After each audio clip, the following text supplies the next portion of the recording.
আলুর ভরা মৌসুমে বড় দরপতনে লোকসানের মুখে রংপুর অঞ্চলের কৃষক। কেজি প্রতি উৎপাদন খরচ 14 থেকে 16 টাকা হলেও বিক্রি হচ্ছে মাত্র 6 থেকে 7 টাকায়।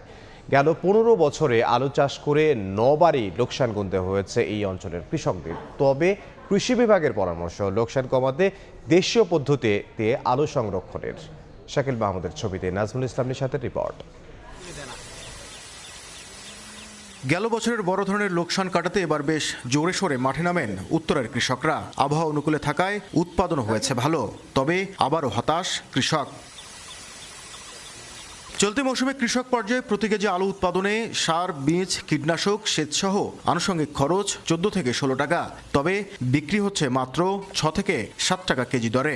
আলু যে বেচাবো, কাক দেবো না দেবো, কম বেশি করে তো 2-1 টাকা কম বেশি দেওয়া যাবে, সেই লোকটাই তো আমাদের পাতা তাইছি না। গতবার লস খাইছে, এবারও লস।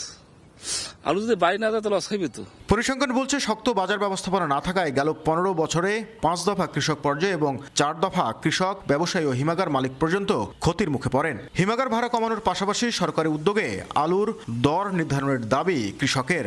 খরচ পড়ে গেছে 16 টাকা করে, দেখা যাচ্ছে 6 টাকা, তাহলে আমাদের 10 টাকা, আমাদের তবিল পর্যন্ত হারে যাবে। চাষার তো কিভাবে আবাদ করে চাষার তো মারা যাবে এরকম করে। সরকার যদি বিদেশে রপ্তানি করে তাহলে কিছু টাকা রেট বাড়লে কিছুকের মনে করো 2 টাকা হবে। তবে কৃষকের লোকসান কমাতে দেশীয় পদ্ধতিতে আলু সংরক্ষণের পরামর্শ কৃষি বিভাগের। কৃষকদেরকে দেশি পদ্ধতিতে এবং মাচা পদ্ধতিতে সংরক্ষণের জন্য পরামর্শ দিচ্ছি। আমাদের দেশি পদ্ধতিতে ড্যামের মাধ্যমে এবং কৃষক পর্যায়েও বেশ কিছু সংরক্ষণাগার রয়েছে।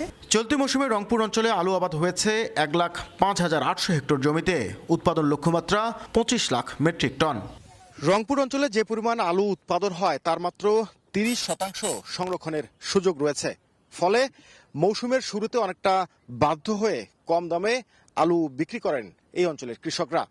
সংশ্লিষ্টরা বলছেন, আলু প্রক্রিয়াজাতকরণ শিল্প এবং রফতানির যথাযথ উদ্যোগ নেওয়া না হলে ধীরে ধীরে উত্তরের কৃষকরা আলু উৎপাদনে আগ্রহ হারাবেন। নাজমুল ইসলাম নিশাত, সময় সংবাদ, রংপুর। 40 বছর ধরে অসংখ্য খুশির মিছিলে ছিল আইডিএলসি, থাকবে আগামীতেও।